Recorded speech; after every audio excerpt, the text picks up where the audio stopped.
fixture?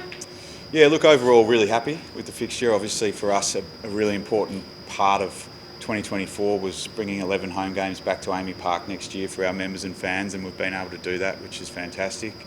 Opening the season with a big Friday night game against the reigning premiers, the Penrith Panthers, is going to be a huge occasion, and we back that up with another home game the following week against the Warriors on a Saturday night. So it's a really big start to the season. We've got 2 games that we specifically asked to be played in Melbourne when we knew there was no AFL content on those weekends. So round 1 against the Panthers, there's no AFL in Melbourne, and then round 5 we play the Broncos when the AFL's gather rounds over in Adelaide. So we saw those as great opportunities to make sure we've got the Melbourne Storm playing here in Melbourne, so hopefully we can bring and generate a big crowd. Is there a little bit of disappointment that you missed out on that Vegas trip? Oh, look, not really, to be honest. Like we were happy to go and keen to be involved if there was an opportunity for us, but at the same time, in terms of the build up to the season and preparation for round 1 and wanting to hit the ground running from an overall performance point of view, we were really comfortable to be playing in Melbourne round 1 and not being involved in the round 0 trip over in Vegas. If an opportunity comes up in the future, we'll certainly look at it, but overall we weren't disappointed that we weren't going. Probably safer to keep the boys in Melbourne. Yes, well, absolutely. But at the same time, I think that the guys that are going and the players and teams that are going will very much treat it as an all-business trip initially, and then post the game, obviously that's when they'll have to look out. Craig obviously has an incredible round 1 record, but this is going to be a big test. This is the ultimate test for his record, isn't it? Yeah. So I mean, Penrith have been the benchmark team of the competition for the last 3 years. Obviously, with Storm, we've won the last 4 premierships, so it's going to be a big build-up. They'll be going over to play in the World Club Challenge, so hopefully if there's ever a good time to get Penrith, it's in round 1 here at Amy Park, a big Friday night game with our home crowd. But there's no doubt that round 1 record will certainly be tested against the Panthers. Has Craig given you any indication, or have you got a timeline in your mind where you might like to have an idea about what his plans are? In terms of his future? Yeah. No, not yet. We haven't brought that up. Obviously, he's got, from a contractual point of view, around that March-April time period. But as we've done every year, we won't put any pressure on him to give us an answer on that. He's obviously an incredible coach who's been with our club now for 21 years. He actually had his anniversary a couple of weeks ago. So, we'll give him all the time he needs to make a decision. So it certainly won't be something that we'll be rushing. And when the time comes, we know he'll tell us. But hopefully he's still got a couple more years left in him. I see you lose the Anzac game, which is sort of become one of your biggest fixtures, or probably it is your biggest fixture outside of any kind of finals. Was that a disappointment? Now, we don't lose the Anzac game, so we still host Anzac Day here against the Rabbitohs. So look, it was disappointing that we weren't able to continue to play the Warriors. Obviously, the Trans-Tasman component of Anzac and what that means to both countries was something that we really felt was an important part of the whole build-up and the ceremony, and it's been a tradition that's now extremely well received. And here in Melbourne with the Essendon Collingwood game prior to our game here at Amy Park, it's been a big part of the whole Anzac Day. So for us, whilst we're disappointed to be not playing the Warriors, we also understand the reasons behind why the NRL's decided to schedule a game in New Zealand, and we certainly respect that. But for us, we still get to play on Anzac Day. That was important to us, and to be playing a big team like the Rabbitohs is really exciting. Was that a matter that the Warriors wanted to host it and you didn't want to give it up?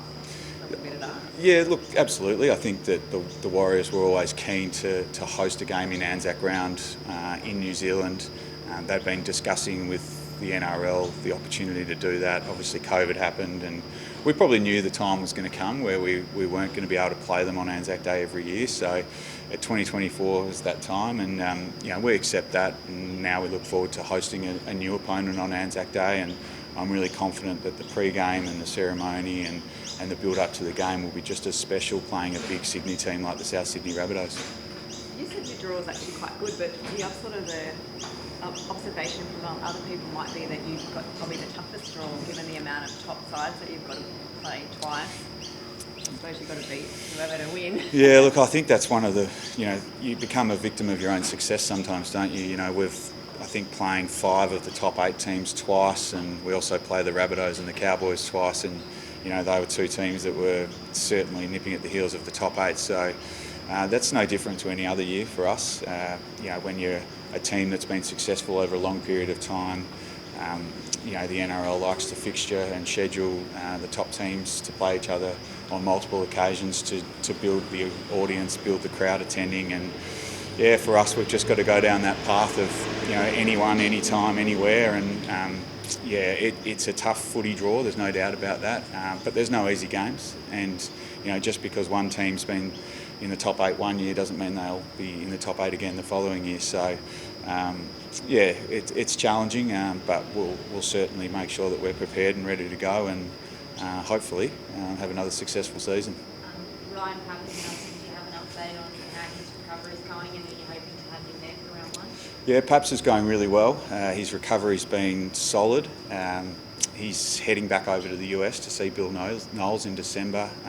He's doing that on his own accord, something that he felt really passionate about, both from a physical and mental point of view. The work that Bill did with him for his kneecap earlier this year certainly helped him to get back this year. And he, by all accounts, will be back running in January, and everything going well, he's every chance to be ready for round 1, which is really pleasing and exciting for everybody involved in the Melbourne Storm, but obviously for Ryan himself as well. Were you surprised by those reports about him being shopped around? I was very surprised, yeah. So, the club's got no knowledge of anyone discussing Ryan Pappenhausen leaving our club. He's a much loved figure around the club. He's very, very respected, loved by his teammates. He's a quality player, and whilst he's had some bad luck over the last couple of years with injuries, we're really confident that he can come back and return to playing for the Melbourne Storm and being the quality and star player that he is, both on and off the field. So they were surprising for us, but there's certainly no truth in it. By his own accord, do you mean like he did something that his idea to go, or is he actually funding it himself? Both. So he's decided that he wants to go. He thinks it's going to help him to get back, and he decided that he'd fund it himself, and he planned it and organised it in consultation, of course, with our high performance team. He's booked in for December to head back over there.